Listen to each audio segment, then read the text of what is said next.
It's game night in the den. Be gentle with me. There's plenty of booty up for grabs. Oh, good on these. There are toys, They're pretty good.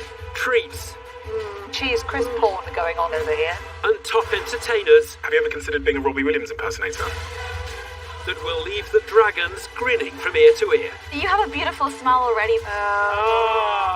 But not everyone is willing to roll the dice. I'm just never going to invest simply because I'm just not interested. When the dreams are big, We think that this could really actually be a cultural movement. but the stakes are small, There's no way I'm going to get out of bed for 2%. Ridiculous. it's dog eat dog. What would you say about him?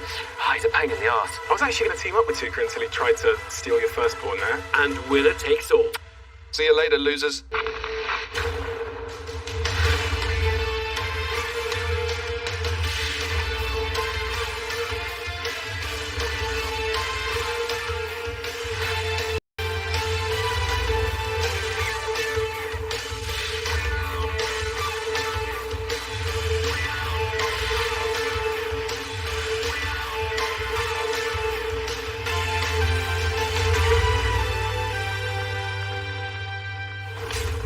Welcome to Dragon's Den, where anxious entrepreneurs must deliver the elevator pitch of a lifetime. Succeed, and cash, contacts, and credibility await. Fail, and leave with nothing. First to face the dragons are siblings Chris and Mike Nell. Good luck. It's weird, isn't it? Yeah. And when it comes to business, they like to keep it in the family. Working with your brothers better for us than working with people who maybe wouldn't understand us as much as we do each other. The brothers are hoping to set pulses racing in the den with their game-based business. Ahoy, dragons. Oh, wait, we get to have a go. For the Dragons, we've got a small snapshot of one of the games that's involved. I do think we'll get to have a go, and I think what they'll want is we put Peter in the cannon, fire him at the wall. Oh, I'm in. That's a bit harsh. Hopefully we've made it easy enough. They're surely smart enough, right? Yeah, they should be.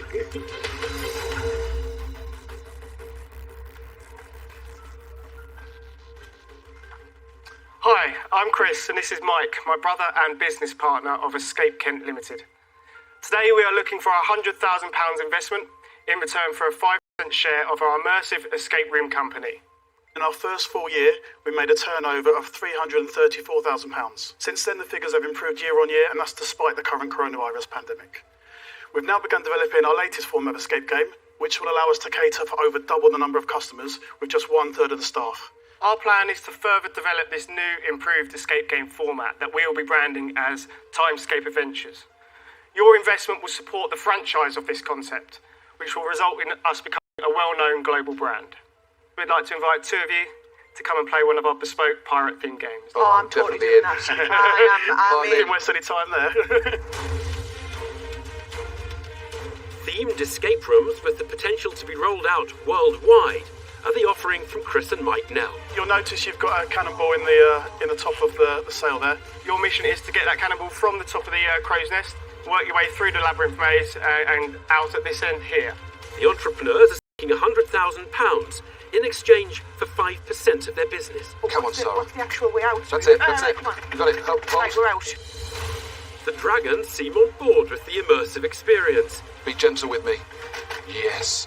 even if catching the tide doesn't appear high on their agenda. God, you guys are taking a long time, aren't you? Okay, let's shut it. Oh, we're nearly there. Yes!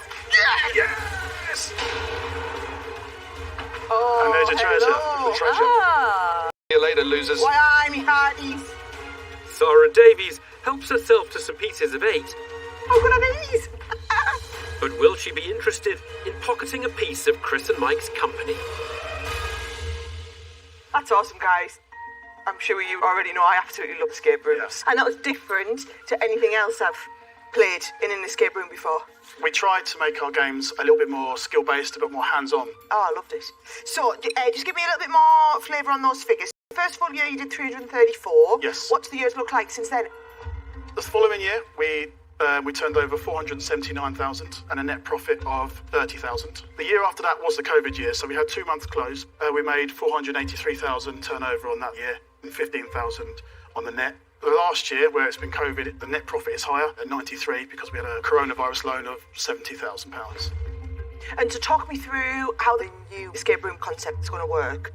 Essentially, with an escape You have one space and you'll have a collection of puzzles. A group will go in there, they're in there for an hour, no one else can use that space. What we've done is we've stripped the puzzle out into individual rooms. With our format, we can actually get 4 groups in every hour at a minimum. Potentially with some tweaking, we could make that up to 6.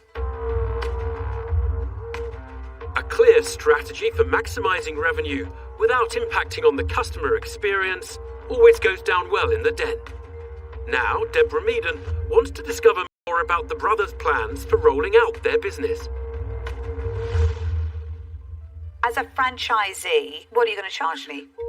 So for each unit, it's going to be £200,000 for the setup, and it'll be £2,000 a month for a franchise fee. So according to the numbers that you've set out, it would take them about 10 years to get their money back. Because you've done about 20k net profit a year.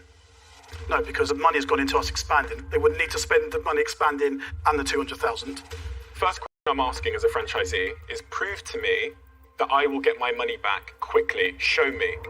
I agree with you about proving the point, and that is why we are building our own, so that we can actually show it in action and we can show a good profit. And I'm confident, I know we will show a good profit from that. That is hypothetical because there's no business you've got where you can say, here was our first location and we've generated 100,000 in net profit. One thing I want to ask you straight away is why franchise? And the reason why I ask that is because there are not many successful franchises out there. If you start to open up a franchise now in its infancy, you'll get different types of a level of service. You're not established as a Timescape brand. And some others will see this and say, do you know what, I'll go and create Viking Escape.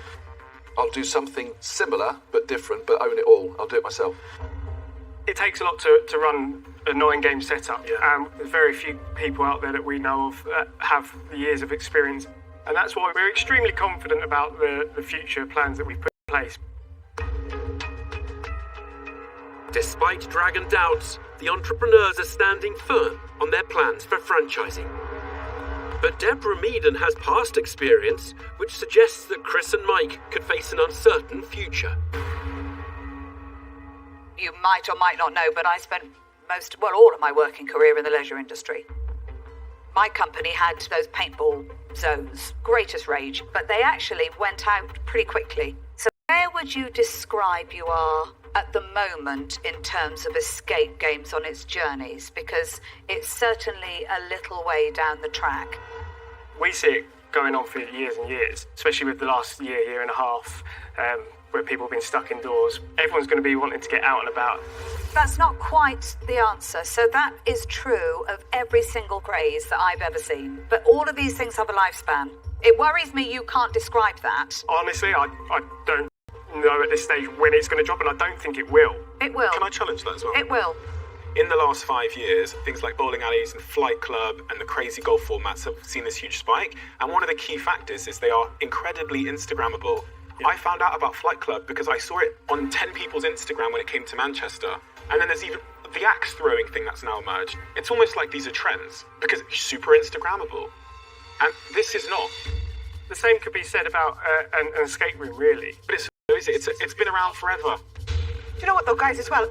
Everything's about Instagram with him. Is this Instagrammable? Is it great for the gram? The world we live in. I think escape rooms is naff all to do with Instagram. It's just about having a lovely afternoon out. And I don't want to go somewhere so that I can take a picture and put it on Instagram. I've been doing I this appreciate a lot of the 15 millennials. years. Stephen, how many have you played? Sorry?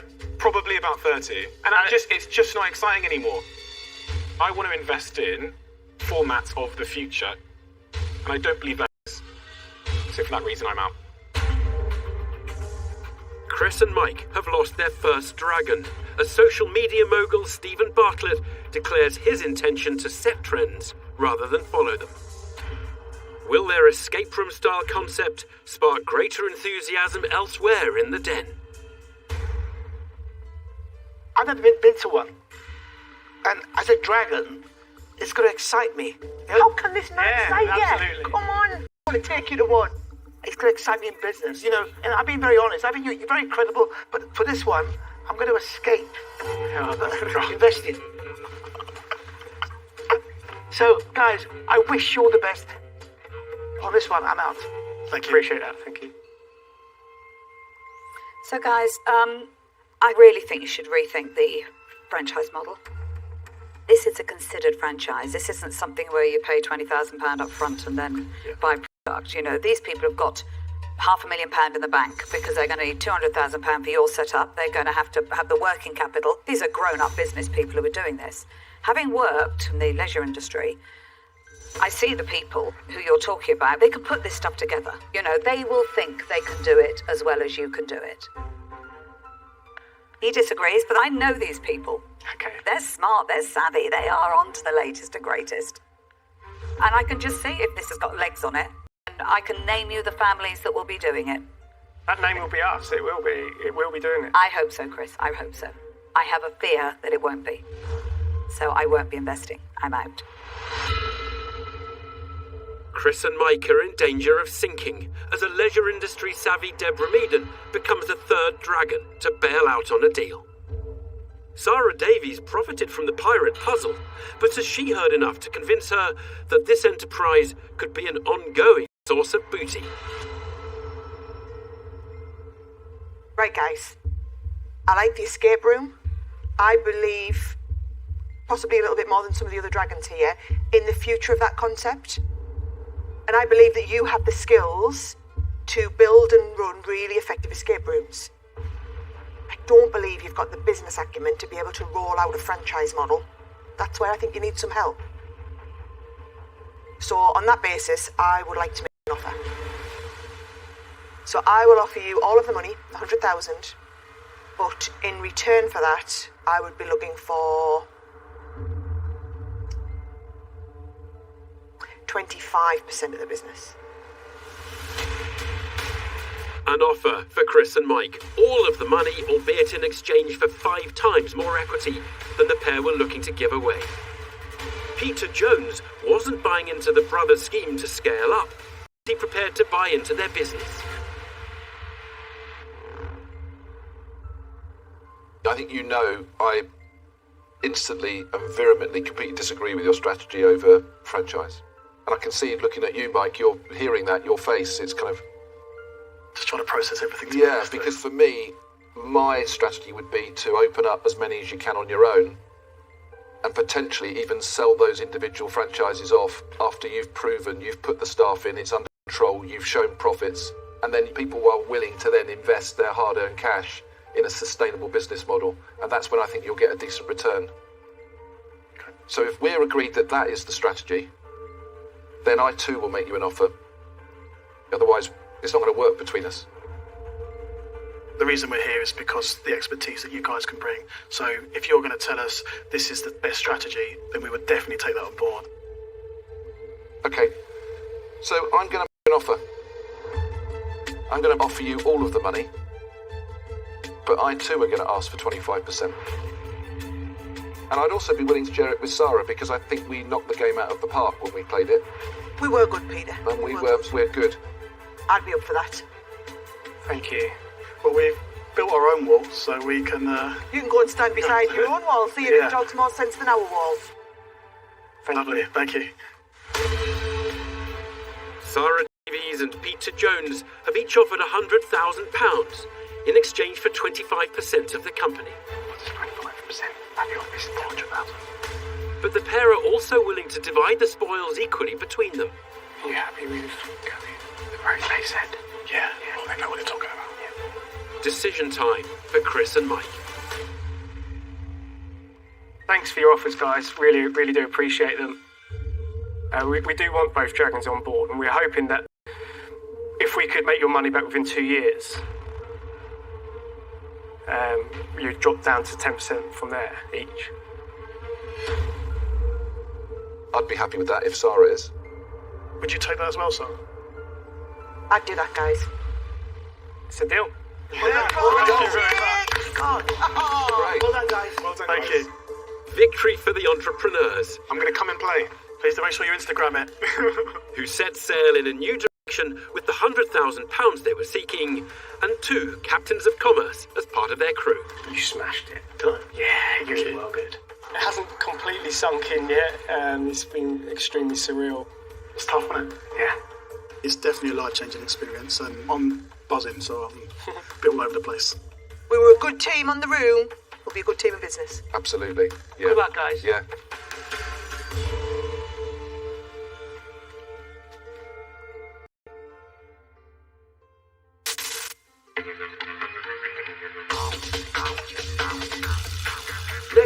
is London-based Natalie Quayle, who's gone from being a high flyer to an entrepreneurial trier, which she believes has equipped her for dealing with the dragons. In my previous career as an international tax lawyer, I had to present to hundreds of investment bankers. So going into a boardroom is not something that is entirely new to me. Sonic Smile. It might be a teeth whitening product, like I use. Oh, look. Peter's pride in his pearly whites is nothing compared to Natalie's pride in her successes so far. I was told that I would never get into law, yet I made that happen. I was told this business would never succeed, but I think our product is the best on the market. Dragons. My name is Natalie Quayle, and I'm the CEO and founder of SmileTime, a rapidly growing online retailer of easy-to-use at-home oral cosmetics that has generated over £1 million in sales in the last 12 months. These range from our bestseller peroxide-free teeth whitening kit to our natural alternatives such as our charcoal kit and our bamboo toothbrushes. For me, feeling confident about my smile was a gateway to feeling confident in other areas of my life. However, when I was an international tax lawyer, I actually had no time to go to the dentist, and I tried online options, but they either didn't work or caused sensitivity. This is when I realized there was a gap for smile care solutions that are convenient and, most importantly, customer first. We are pitching for £50,000 in exchange for a 2% stake in our business. A range of oral cosmetic products and toothbrushes is the proposition from Natalie Quayle. So our teeth whitening pen that you're holding is perfect for just before a selfie. She's offering up a bite-sized 2% of her business in return for £50,000. How do they look? They look good. Yeah? What about now? Even better. Stephen Bartlett might be all set for a selfie, but it's Deborah Meaden who takes the spotlight with the first round of questions. So this is very much a cosmetic. Yes. This is not a dentistry product. Exactly. These products are to use like any cosmetic or grooming product. They're not going to provide you with the same results as if you go to the dentist, but equally the price point is 8 times cheaper. Our teeth whitening kit retails at £39.99 compared to if you went to the dentist it would cost £300 all the way to £1,000. Okay. Are you making any money? We are making money. Go on then, tell me. So we generated $846,000 in 2021 with a net profit of $82,000. Okay, and your run rate this year? Is currently $1.7 million based on the last few months. I kind of knew you'd have your numbers right, having been an international tax lawyer. I was thinking this is not an error I'm going to catch you out on. But also, to have built £1 million business in such a short period of time is outstanding. I mean, seriously outstanding. Natalie's impressive numbers have piqued the interest of the dragons, and the teeth whitening entrepreneur gets off to a bright start. But Peter Jones has been perusing the products, and he wants to know how charcoal powder made it into his box. How does that work to make your teeth white? The charcoal powder, it's absorbing the toxins on the surface layer of your teeth, which allows it to effectively rub away plaque. This looks like brushing my teeth with volcano ash. A lot of people love to do like a selfie with it, like on Instagram. Listen, I'm all into Do it for the gram, Peter. Do it for the gram. I'm all into the gram. But you have a beautiful smile already, Peter. Oh, thank you so much. Good time to say that. Okay. Can we know more about the electric toothbrush? So the electric toothbrush is £69.99. What is the speed? The speed is 40,000 oscillating movements a minute. Yeah, 40,000. So I'm in the oral business. I'm aware. So I have a traveling toothbrush that's 31,000 reps. So ours is better. How many times better is your toothbrush than Luca's? I'd say 8 times. Yours is better, but it costs a lot more. Costs about 8 times more. Yes. We're not doing whitening at the moment. Yeah. But there's a lot of players doing this. Mm-hmm. A lot of players. And these come from China? They do, yes. And what do they cost out of China? The kit will cost £3.40. And it's sold for £39. Yes. So what stops somebody, anybody, that says, right, that's £3 landed. They want to disrupt the market at $19.95. I would challenge that price alone does not disrupt this market. What disrupts it is both value and customer experience, which is what we're offering. But there's nothing proprietary here. You know that in the technology. So what is the defendable thing about the business? What is the unique value here? So the unique value is in our customer service. As soon as you come to our website, we have a live chat with actual people on the other side, not chatbots. At the beginning of the year, we had a returning customer rate of 10%. And by generating that greater connection with our customers, we've managed to almost double that to 20%. And of our 32,000 customers, we've had over 7,000 that have come back and bought from us again. Natalie believes her carefully calculated customer service strategy is key to her success so far. However, the Den's recent convert to The Gram, Peter Jones, now has a question about something on her website that he thinks is amiss. I noticed that you've got smiletimeteeth.com, Yes. but you haven't got smiletime.com. No. Who's got smiletime.com? I'm not sure. You're not sure? I'm not. Why didn't you get that? You're a lawyer. That's one of the first things you would do is to protect your business. At the outset, when I think we thought that it would be Smile-Time Teeth, but we just ended up coining it Smile-Time. And then once we were generating sales, we can't really move over to a new domain. Why can't you? Because that would disrupt service. But you should know that even if that's not the case, you at least buy the domain and you redirect it. But at least you protected it. That's a big trigger for me that you haven't got that. So, on that basis, sadly, I'm out. Natalie's so far perfect pitch loses some of its sparkle as Peter Jones thinks she's made a rookie error and becomes the first dragon out. Sarah Davies has already described the entrepreneur's efforts as outstanding. Is she prepared to put her money into the oral enterprise? So I've been listening, and I appreciate you've got a fantastic strategy and you're creating consumer demand. And there's not very many businesses as a startup go on to achieve 1 million sales in their first full year of trading. However, because you're in such an astronomical market, my big worry is the floodgates will open and every man and his dog will be selling a version of this kit at half the price that you are. Okay. So I'm going to declare that I'm out. Thank you.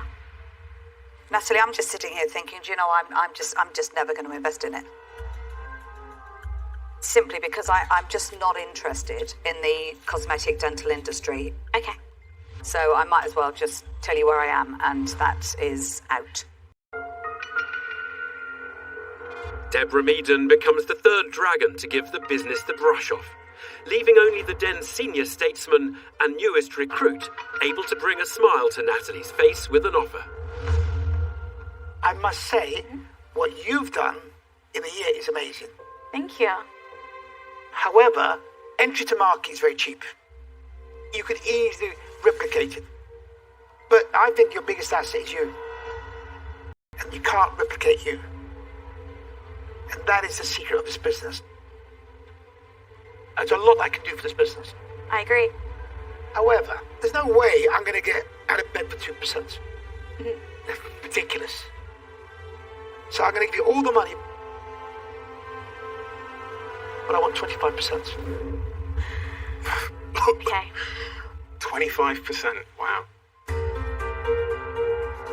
Tuka Suleiman spots a potential toothbrush tie-in and tables an offer. But in return for the £50,000 she's seeking, he wants more than 12 times the 2% of equity that's up for grabs. Is Stephen Bartlett ready to mix things up with a proposition of his own? I was actually going to team up with Tuka until he tried to steal your firstborn there. I like you, though. Thank you. But it's tough, 2%. Like, do you know what I mean? Tuka's offered 25%. I know, right? Oh, God. Do you know what? I really think I can help. Specifically on the digital marketing piece, this is what I've done for the last decade. I'll make you an offer. I'm going to offer you all of the money, but I'm going to want 10%. Okay. Can I go speak to the wall? Thank you. 2 offers for Natalie to consider. Tuka Suleiman wants to sink his teeth into a 25% chunk of the company, while Stephen Bartlett is seeking a more financially favourable 10%. But Natalie's only offering 2%. Will she agree to a dragon taking a much bigger bite out of her business? Tuka and Stephen, thank you for both your offers. I would love to work with both of you. Would you consider each having 10% and coming in together? Wow. Wow. You've just got the same percentage for half the price.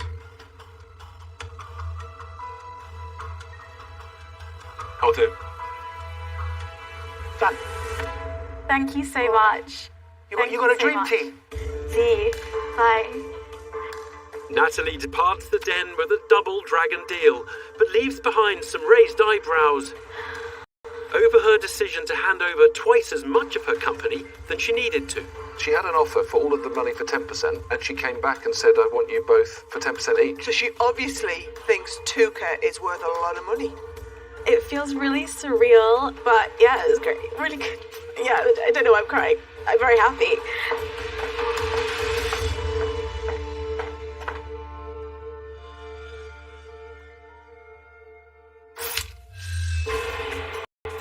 When Romanian entrepreneurs Grigore Davidanu and Alexandru Rus entered the den, they hoped to tickle the taste buds of the dragons with their alternative take on a snacking staple, the crisp. Just imagine a cheese toastie, the best part. The bits of cheese that melt out and become extremely crunchy. That is our product. Just 100% mature British cheddar baked to perfection. As an advocate of a plant-based diet, Deborah Meaden was unable to chow down on the cheesy bakes. I won't be able to taste them, but I will look at their faces. Deborah, they are fabulous. Cheese crisp porn going on to my right over here. But Greg and Alex's brand name was less to Peter Jones's tastes. Why'd you name your product after an airline? Instead of monarchs, why don't you just call them planets? Because they look like a planet. There's a company in the States that call them munchies, so I don't think it would be a good association. Oh, I thought you'd really like that idea. I was thinking of investing then. Yes, we love it. With Peter Jones's comments being slightly out of this world, it was left to Sarah Davies to bring things back down to earth. I have really, really enjoyed these. Absolutely next level. Thanks. But I'm just struggling to get past the fact that it's just a bit of melted cheese. I'm not convinced it's going to get me out of bed every morning feeling excited about it, and I think fundamentally that's the problem. So it's not you, it's me, and I'll leave it on that note. I'm out. Both edibles and entrepreneurs had made a great impression. What pleasant people. But when it came to the crunch, there were no offers of cash. Next up are Nick Johnson and Nick Graham, two entrepreneurs who share much more than the same first name. Feeling good? Yeah. So we know each other from school, actually, and Nick and I used to play rugby together when we were 8 years old. Yeah, people say never start businesses with your mates, and yeah, I actually kind of agree. But The two Nicks have a product which, though already well established across the pond, is yet to make a similarly big splash here in Britain. trends typically follow from the United States over to Europe. We really think there's a huge growth opportunity here in the UK, and we're right at the front of that wave.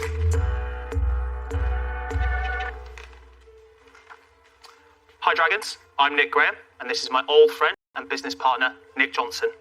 We're here today to ask for £120,000 for a 10% stake in our premium alcoholic drinks business. Dragons, I want to take you back to the summer of 2019, where Nick and myself visited Toronto in Canada. One beautiful evening, we visited this amazing park. Our friend suggested that we try these drinks. He said they were called a hard seltzer. We'd never heard of it. They were light, refreshing, fruity, alcoholic, and delicious. Nothing really was the same back in the UK. We wanted to take that idea back to the UK and make our own version. And we named it after that incredible park where we first tried the drinks, Birksey. The result is 3 award-winning drinks. We're on track to record £260,000 worth of sales this year. We have international ambitions and plan to move into the US early next year. We'd absolutely love for you to try our drinks, and we'd really welcome any questions. A new alcoholic drink category called hard seltzer is the trend on which Nick Johnson and Nick Graham are hoping to capitalise. You'll find 3 flavours, lemon and lime, peach and raspberry, and passion fruit and turmeric. They're asking for £120,000 in return for a 10% share in their business. Peter Jones has sampled the pair's products, so has the all-important taste test left him fizzing with enthusiasm. Nick and Nick. Yes, hi. It's good. I can just say Nick, and you're going to whatever he's going to answer. Yeah. I mean, I've had the first one, which is the passion fruit and turmeric, and it tastes like an alcoholic Barocca. Well, I think that's positive feedback. This one, I might be slurring by the time I get to the third one. But this one, the peach and raspberry, yeah. It's your favourite. That's my favourite. Well, that's your best one. Yeah. In my opinion. It's our best seller, actually. Is it? Yep. Look, I think your products are really good. And I do think this sort of stuff will catch. No doubt about it. It's good to hear. Thank you. What's the demographic profile of your current customers? Typically, 60% of our customers are between the ages of 27 and 35 years old. 60% female skew. I'm not a drinker of this drink, but one of my colleagues is, and she is in the exact demographic you've described. Of course. And she always goes for vodka, lime, and soda. Yes. And that tastes like that. It's an interesting one. In vodka lime soda, we get asked that question a lot, and I think one of the main distinguishing features of vodka lime soda, get the taste of the vodka. We use a completely neutral spirit. See, that's really interesting, because that would be my thing about that. Sure. I can't taste the alcohol. You can add a shot of gin if you like. Yeah, not now. I think I'll evaluate the business before you give me an extra shot of gin. I think is a good idea. But what was the thinking about removing the taste of alcohol? So that's actually kind of what defines the hard seltzer category. It's more about the light fruit flavourings than it is tasting that kind of, the botanicals with a gin or when you're trying a vodka, you just know it's a vodka. With hard seltzer, it's more about appreciating the fruit flavourings, basically. Okay, thank you. Nick and Nick's distinctive new addition to the alcoholic drinks category has raised interest as well as glasses in the den. Now Tuka Suleiman wants to get a flavour of the duo's numbers. So let's just go back to the first year's figures. You're on target to turn over 260,000. Yep. What would be your profit? 60 to 70,000 pounds. Profit, if any? There'll be a loss of around 200,000 pounds. Whoa, okay. And when do you think you'll actually make a profit? So in year 4, we do turn a profit, although we are spending very hard on the marketing side in our first 3 years. So we're turning negative net profits, and then in year 4, we're about £100,000 in net profit. My immediate concern with this business is the fact that you've said, quite honestly, you're going to lose quite a large amount of cash. Yeah. I worry because the growth that you're forecasting is tiny compared to the losses you're going to consume. I'm not sure you're going to have 2 to 3 years of building this to demonstrate this model is going to be successful. Products like this, when they enter the market, if you look at all of the main drinks companies, they watch people like yourselves and they follow whichever path that takes. Of course. If you're going to take 2 to 3 years of losing cash, that's a dangerous thing because that's when your market can be swiftly taken away from you. Unfortunately, we're in a bit of a difficult position with the market because we're reliant on the market of this product, which is hard seltzer, really taking off in the UK. So if it goes anything like the US, which is now a $4.1 billion market, the growth could be quite aggressive. All of the top 5 or 6 biggest distilleries, breweries, whatever you want to call them, have all launched their own hard seltzers here in the UK. They all have shelf space in all 4 of the major supermarkets. But it's important to note, they're spending the money now to make the category huge, and we're hoping to kind of ride the wave at the top. The two Nicks intend to remain in the slipstream of drinks industry giants before taking advantage of the growth and demand that those companies create. It's a strategy that's fraught with risk, and Sarah Davies wants to know if the pair have the credentials to pull it off. Can I just understand a little bit more about your background and what's led to this point? I've always been in retail, actually. Worked across Canada and the UK. A range of different retailers for third-party logistics providers. Have you ever considered being a Robbie Williams impersonator? I wanted to ask that exact we heard question. earlier today. Yeah, From there up, you look like Robbie. Robbie's a friend of mine. a far less good-looking version. So, your logistics. Sales and marketing. I never wanted to do logistics again, really. Right, you're just from a logistics background? Yes, yeah, absolutely. Operations, finance side for me. So you're the numbers guy? I was looking to find that out, and also which one was the sales guy. Yes. And actually, a bit disappointingly, I was looking to find out which to us the drinks guy. I mean, I've invested in drinks businesses before in the Den, but it's always been some sort of credibility in the industry. Sure. They've been there and done that, and now they're going there and doing that themselves, and I'm just backing them in an area they've already had success. I think it's worth noting we're currently using a consultant who was the ex-CEO of Carlsberg in the US, actually sold the business over there, and he's helping us out and mentoring us. So we definitely... That's useful information to throw in there. It's those sort of things that will alleviate that little upper. The two Nicks believe they can tap into a source of expertise capable of transforming their drink startup into probably the best hard seltzer company in the world. Will Stephen Bartlett buy into the duo's vision for the future of alcoholic sparkling water? So this is really interesting for me because my brain's been a bit frazzled because here we have a product which I think is great, and when I asked about the target demographic answer, that's exactly what I was expecting. But then I look back at the brand and it also matches the target demographic. So it's all there. Then I look down at my piece of paper and I look at what you're asking for. You're asking for 120 grand. And it's like a balance. 120k is a lot of money. The chance that I'll get that back in the next 10 years, with a healthy multiple on it, is probably quite unlikely. And for me, the risk level here is just out of my reach. So I'm going to say that I wish you the very best, but I'm out. And I feel like I might regret that. Nick and Nick have lost their first dragon as risk outweighs reward for a rueful Stephen Bartlett. Peter Jones appears to have enjoyed the pair's tipple, but will he demonstrate a similar thirst to invest in their company? I like the product, as you can see, because I've got empty glasses here. And I want to say where I am whilst I can still speak. Of course. I think the strategy of your burn isn't right. I go back to what I said, which was your forecast. That's not traction. You can't afford to do 260k worth of sales. You have to be 2 million of sales. Yeah, sure. And then when you add to that, I think it does come back to experience of rolling this type of business model out.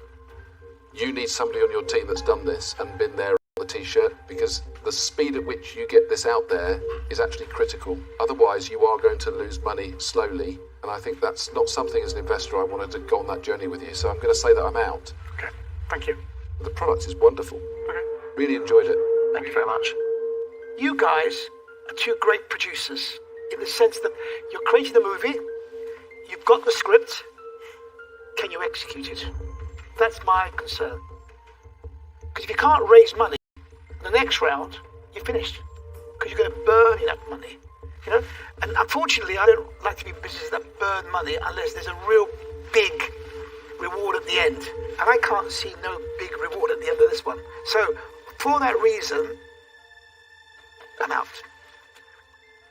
Thanks anyway. I am not keen on a strategy that says me too, because you've got the big players who I completely understand, hopefully are going to kind of forge their way into that market, but it means that to get yourself heard, you're going to have to spend a lot of money. And if you get it wrong, you kind of state yourself as the me too, and that's the only place people ever see you.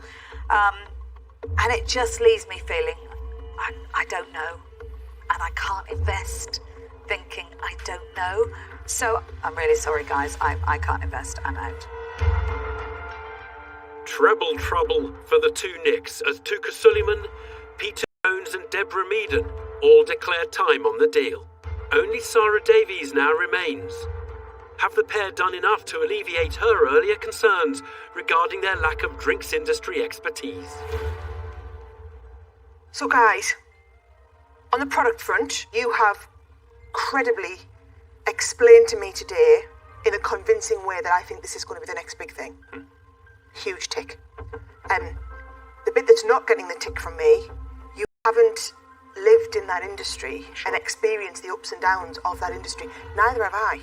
So, I don't know if I'm the right investor for you, because it's not like I'd be the fourth spoke in the wheel able to bring that. And it's massively concerning me, guys, that is not a level of expertise in your wheelhouse.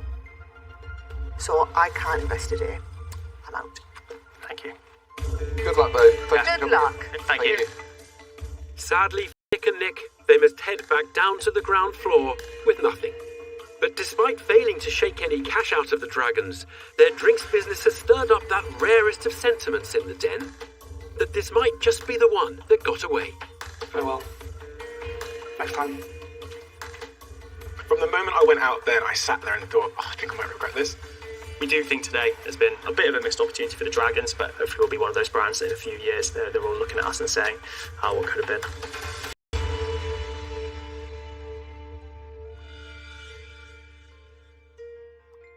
Next to face the Dragons, a business duo, Pasquale Pio Totaro and Nathan Webb. They're hoping to start a cultural revolution by bringing the art of making music to the masses. Hi. We can do this. Make it playful. It's fun. It's fun. Let's have fun. Let's have fun. We're both absolutely passionate about music. We understood that the act of making music, only a few people can do it. So we were like, how can we make this something that everybody can do? I think it's some sort of ball. Musical balls. Yeah. The musical mutineers have a clear idea of who they'd like to assist them on their quest. Because Jones, we see that he has experience with distribution of other products everywhere in the world. And also Stephen, he has a lot of experience with social media. And for what we are doing is very important. So the ideal would be that we get a little bit of both of those. Hello everyone, my name is Pasquale and this is Nathan. Hi. And we're here today to offer 4% of shares in our company for £100,000 investment. So what we are doing is that we are creating a suite of hardware and digital products to make creating and playing with music something that everybody can do. And our first product is Oddball, that kind of looks like a regular ball, right? But the cool thing about Oddball is that when you bounce it, it makes music. So if I've got cymbals loaded, for instance, if I just play it a little bit, you can hear that I can really control the intensity of how hard I hit that. And say, for instance, if I can use melodic instruments, I can control the note as well,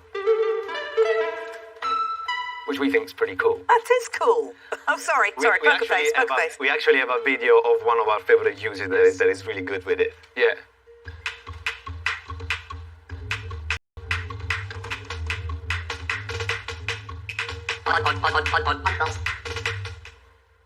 So we started this adventure with a crowdfunding campaign. We raised £220,000. Once the product was ready, we started selling it to our e-commerce store. And since then, we generated an additional £250,000 in revenue. What we'd like to do now is invite a couple of you guys up to have a play with Oddball, and we'd love to see how you have a play, yeah. Oh, there we go. Yeah. Pasquale Pio Totaro and Nathan Webb are hoping to gain investment with their novel approach to making music. So let's play the track and get you going. They're asking for £100,000 in exchange for 4% of their business. That's pretty good. Their claim that their product makes making music easy has been substantiated by the Dragons demonstration. Oh yeah! But it seems to be more fun for the participators than the spectators. Oh, here, man! Sit down! Let's crack on! Oh, he wins! Very good. With a bit more practice, Peter Jones and Stephen Bartlett might make modern-day Mozarts. But for now, they make way for Tuka Suleiman, who wants to explore the origins of the innovative instrument. Great pitch. And really, I want to go back to your journey of how you came about it, who's the brains behind it. So we both met at the Royal College of Art, right, where we were studying product design together. So this actually started off as a college project, and it's kind of steamrolled from there. So, as it stands now, right, have you got an IP? Yes. So right now we've got accepted patents in Italy and the US. Well, and what is it retail for? £89. And you've sold £350,000 worth? It's in the last 7 months. So how many are you selling each month at the moment? Last month, how many did you sell? This last month we have sold about 900. What does that equate to in revenue? It's about 80k. Cool, you've done well. Yeah, we've worked hard. A unique and protected business with healthy sales appears to be music to the investors' ears. Stephen Bartlett, one half of the entrepreneur's target Dragon duo got down with the product, but he wants to know if the product will get down with the kids. There was a word you said twice when you started your pitch, which was the word cool. And I've seen so many products in my career that fit into the cool category, but don't also fit into the commercial opportunity category at the same time. And you can see something, it can be cool, but then it can be a gimmick and a fad, and it can fizzle out. Right. Yep. How does this become a business with longevity? It's an interesting question. So the thing about Oddball is it's much more than just a musical device. We really see it as innovating the way that normal people consume music. So right now you can sort of either really listen to music or you can be a pro musician. There's no in-between ground, and we find that kind of ground really the place that we want to fill. And we think that this could really actually be a cultural movement. And what's your marketing strategy? How are people discovering it for the first time? Mainly, I think that's through digital marketing. Yeah. So Facebook, TikTok. Yeah, it makes perfect sense for TikTok specifically because it's visually compelling. That will drive organic sales of people just through curiosity. And we were all curious when we saw it. We were really excited to see your video, which I thought wasn't very good actually. Thank God me and Peter stepped up and did what we did because honestly... Peter nailed it, I have to say. Even your app was like 5 out of 10. For such a cool visual product, it was really quite ugly and dated. We're very aware of that. We're constantly evolving the app, and we are going to give the UI a bit of a spring clean and sort of make it more fun. The entrepreneurs acknowledge that they need to retune their tech. Now Deborah Meaden wants to learn more about the duo and their dynamic. What do you like to work with, you two guys? What would you say about him? Go on. No, I think he's very, very good on detail. He's not only a details man, though, he can also think creatively. What's rubbish about him? He's a pain in the arse. I am a pain in the ass. I am a pain in the ass. What's rubbish about him?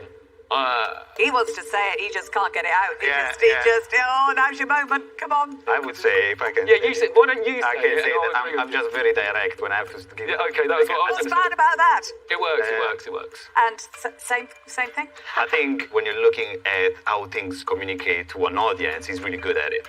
In terms of like the negative thing, let me think about it for a second. No, so there is a reason I ask, because at the end of the day, this will stand or fail on you guys. Right. This is a story that has to be told because nobody's out there Googling, I'm looking for balls that can help me make music. Yeah. You know, is it? So it's really important the way, the skills that you have within you, but also the way you work together. Yeah, for us that's a really important part of success. I didn't get to say the bad thing about him. He wants to say it. He's desperate to say it. There's a singular though, at least, doesn't it? Say it. No, we moved on. Guys, I'll tell you where I'm at. Yeah, sorry. I think you two have presented exceptionally well. I think it's a great product. Honestly, I can't really fault you. So I'm sat here thinking, well, I should want to make an offer then, shouldn't I? All right. And I think that the only thing that's stopping us is it's just not my cup of tea. So I'm going to say that I'm out, but I'm really excited to take this home and try it. The musical balls failed to bounce with Sarah Davis, and she decides to step away from the investment opportunity. And it appears that Peter Jones, the second half of the entrepreneur's preferred Dragons double act, is also struggling with the idea. With this, I have to go with my instinct. And it's really weird because there's connected parts of me. I wrote down the people we're currently working with and the level of influence of where this could go. And it does help having a contact with the head of Universal. It does help having a very good contact with the head of Amazon. But then I'm just sitting and really struggling with it. Indecisive, very indecisive. Yeah, honestly, it's a real tough one. All right. It's tough. How much did you come in asking for? I didn't write it down. I was 4%. 4%. Ugh, yuck. Because this could well just be a Facebook ad business. And I genuinely deeply believe that the thing that makes it transition from being just something cool people see on Facebook to being something that is part of culture, I think that's a really difficult, not possible, but very difficult thing to do. Requires a certain expertise and understanding of how to penetrate culture. And even then, it's going to require luck. It's very hard to predict these things. I don't think it's going to get there. So for that reason, I'm out. All right. Okay. Guys, I tell you what, I might live to regret it, but I'm really sorry. I'm not going to invest. All right. Okay. So I'm really sorry. I'm going to say that I'm out. A huge blow for Nathan and Pasquale as both of their favourite dragons drop out of the deal. But is Deborah Meaden marching to the beat of a different drum? Okay, guys, I kind of blew my cover a bit at the beginning when I got all excited and said that's really cool halfway through your pitch. I love it for lots of reasons. Everybody has music in them. They might not know it, but everybody has music in them. You know, and I think the route that you take next is going to turn this either into a fad that people buy, use a couple of times, put in a box and think, well, that didn't catch on, or it's going to have credibility. And I think it's the credibility piece that you really have to tread a careful line on. But I am going to make you an offer. So I'm going to offer you all of the money. I want 10% of the business, or I'm happy to share. Okay, thank you. Thanks for the offer. Deborah Meaden makes a play for the business to the tune of 10%, but she's also happy to share the spoils. As the only other dragon not yet out, will Tuka Suleiman be up for a collaboration? You have a very good offer from Deborah. And I know if I made you an offer, I'm going to want more than 10%. So I would give you half the money for 7.5%.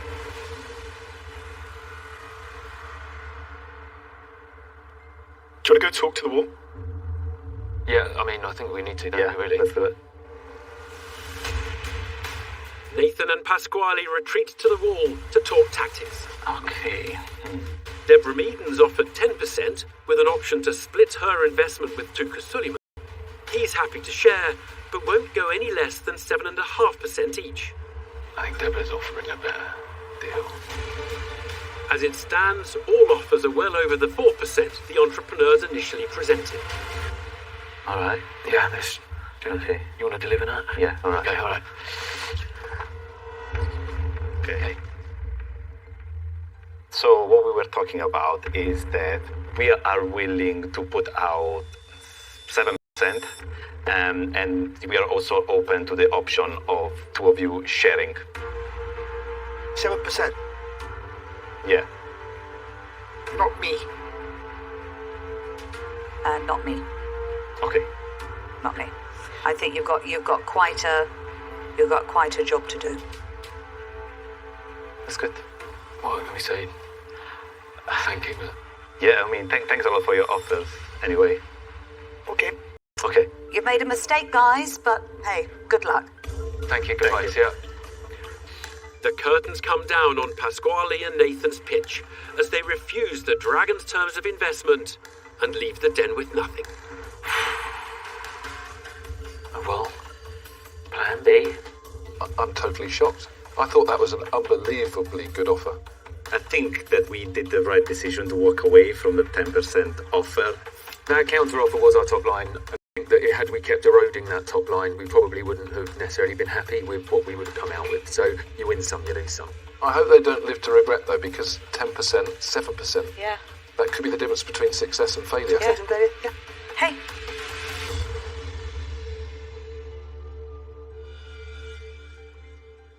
So Pasquale and Nathan stand their ground and refuse to cave to the pressures of the den. Will they come to regret their decision? But with investments in escape room and dental cosmetic businesses, at least not all of tonight's entrepreneurs have left empty-handed. Next time on Dragon's Den. What do you know about business? I built a £300 million business at 28 years old. Wow. Stop it. This sounds like a biscuit tin with no biscuits in it. You're gonna lose the money. Okay. Do you ever feel like toilet paper doesn't clean you up all the way? You've got a great way with words. I want to make you guys proud.